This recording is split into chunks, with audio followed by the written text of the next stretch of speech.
আর একটা নতুন ভিডিওতে আপনাদের সবাইকে স্বাগত আইএমডি টেকজোন ইউটিউব চ্যানেলে।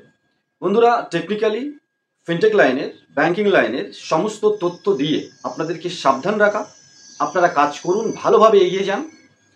আমরা চাই যে আপনারা আমাদের সাথে জুড়ে কাজ করুন, কিন্তু অন্য কোনো ডেডিকেটেড টিমও যদি আপনার ভালো লাগে আপনি সেখানেও কাজ করতে পারেন, কোনো অসুবিধা নেই। কিন্তু শুধু লোভের কথা বলা বা আপনাকে শুরুতে সমস্ত কিছু ইয়েস করে দেয়া, হ্যাঁ বলে দেয়া, এরকম মানুষজন থেকে একটু সাবধানে থাকবেন।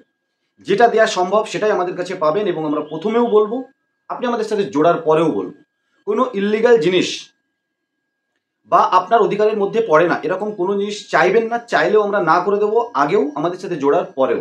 সে যে প্ল্যানেই আপনি আসুন, আমরা কাদের জন্য এই কথাগুলো বললাম আপনারা বুঝে গেছেন। বন্ধুরা, আপনার অধিকার সম্পর্কে আপনাকে জানতে হবে, সেটা আমার কথা যতই খারাপ লাগুক।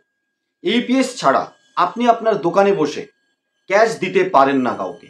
এইপিএস উইথড্রল করলে কাস্টমার আপনি শুধু ক্যাশ দিতে পারেন, অন্য কোনো উপায় নয়। আপনি যদি মার্চেন্ট কিউআর কোডে পেমেন্ট নেন, পেছনে কারেন্ট অ্যাকাউন্ট লাগানো আছে বা কোনো ক্ষেত্রে অল্প সেভিংস অ্যাকাউন্ট লাগানো আছে, আপনি 20, 50, 100, 200, 500, 1000 প্রোডাক্ট বা সার্ভিস বিক্রি করে দিতে পারেন। এর বাইরে গিয়ে ক্যাশ দেবেন না, ধরা খেয়ে যাবেন, বড় আকারে ধরা খেয়ে যাবেন। ভয় দেখানো নয়, আপনাদের সাবধান করার চেষ্টা আমরা করছি। যারা মেনে চলছেন, মেনে চলবেন, তারা সুবিধা পাবেন। আর যারা মেনে চলবেন না, যেদিন ফ্যাসাদে পড়বেন সেদিন এই ভিডিওর কথা মনে পড়বে। আশা করি ভিডিওটা স্কিপ না করে দেখবেন। আজকের টপিকে ঢুকবো, শেষের দিকে গিয়ে আপনাদের কমেন্টসের কিছু উত্তরও দেবো। সাথে সাথে যদি চ্যানেলে প্রথমবার হয়ে থাকেন, অবশ্যই এই ধরনের ইনফরমেটিভ ভিডিও সবার প্রথমে দেখার জন্য চ্যানেলটাকে সাবস্ক্রাইব করে পাশে থাকবেন। পাশে থাকা যে বেল আইকন আছে সেটাকে দাবিয়ে দেবেন, যাতে আমাদের বানানো ভিডিও আপনাদের জন্য সবার প্রথমে আপনার কাছে নোটিফিকেশন পৌঁছে যায়। কারণ আপনি আমার কাছে দামি, আপনি আমার কাছে ভ্যালুয়েবল। দেখুন বন্ধুরা, ব্যবসা করতে নেমেছেন, ব্যাংক অ্যাকাউন্ট তো আপনার থাকতে হবে। কখনো কখনো ব্যাংক অ্যাকাউন্ট কাজেও লাগবে, কিন্তু যে ব্যবসায় আপনি এসেছেন, এইপিএস, সিএসপি, যেখানে আপনি এইপিএস এর মাধ্যমে টাকা তুলে কাস্টমারকে দেন, সাথে সাথে recharge, bill payment, money transfer, gas booking, আরও কিছু সিটিজেনদের দেওয়া সার্ভিস B2C আপনারা ইউজ করেন, সেটা আমাদের সাথে হোক বা অন্য কারোর সাথে হোক।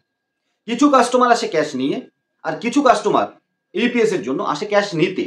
এই ক্যাশ নিয়ে আসা মানুষগুলোকে সার্ভিস দিয়ে ক্যাশ নিতে আসা মানুষ এইপিএসকে টাকাটা আপনি দিয়ে দেবেন।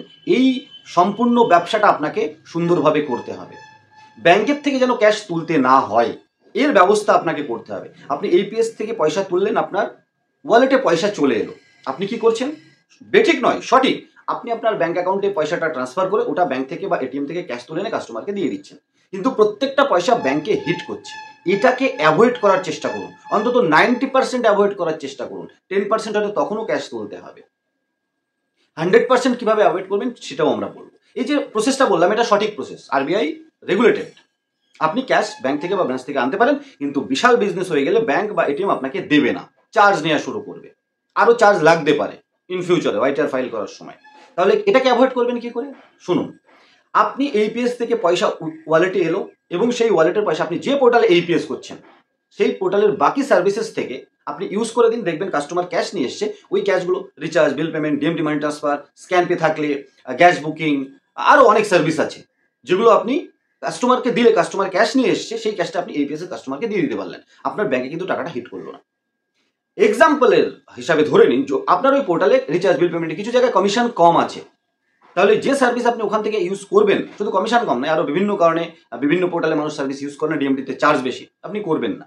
তাহলে আমাদের পোর্টাল বা যারা recharge, bill payment mainly target করে, তাদের পোর্টালে আপনি ওয়ালেট লোড নিয়ে কাজ করতে পারেন। আপনার ওয়ালেটের পয়সা এলো, আপনি ব্যাংকে ট্রান্সফার করলেন বেঁচে যাওয়া পয়সাটা আপনার ব্যাংকে, এবং অবশ্যই বিজনেস কারেন্ট অ্যাকাউন্ট হতে হবে, সেভিংস অ্যাকাউন্টে বেশি ব্যবসা করবেন না।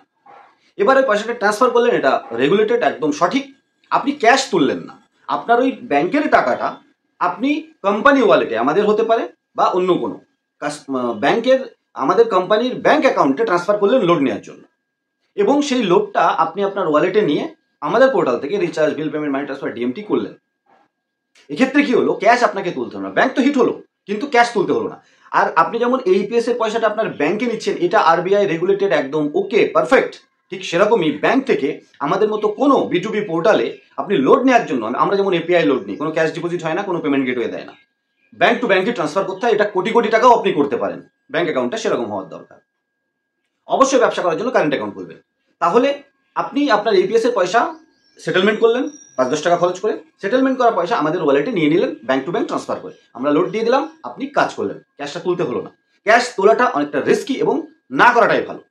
এই যে পদ্ধতিটা আপনি ইউজ করে ব্যাংককে কাজে লাগিয়ে বা ব্যাংককে খুব একটা পয়সা হিট না করিয়ে আপনি কিন্তু ভালো ব্যবসা করতে পারেন। শুরু করুন আমাদের সাথে।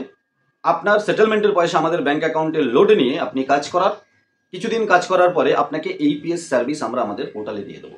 আর একটা সুখবর, আমরা সেই জন্য খুব সাবধানে আস্তে আস্তে পা ফেলছি। আপনারা আমাদের সাথে আসুন, কাজ করুন, নিজের ব্যাংক অ্যাকাউন্ট থেকে লোড নিয়ে কাজ করুন, আপনাদের এইপিএস দেওয়া হবে।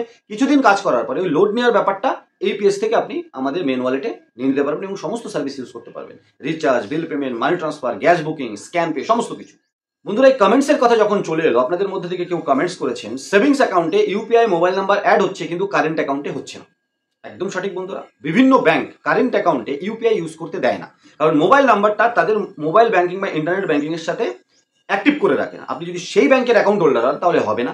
আর যদি এমন কোনো ব্যাংকের হয়ে থাকেন, ব্যাংকে গিয়ে একবার কথা বলুন ব্রাঞ্চে যে আমি এই অ্যাকাউন্টের সাথে ইউপিআই ইউজ করতে চাই।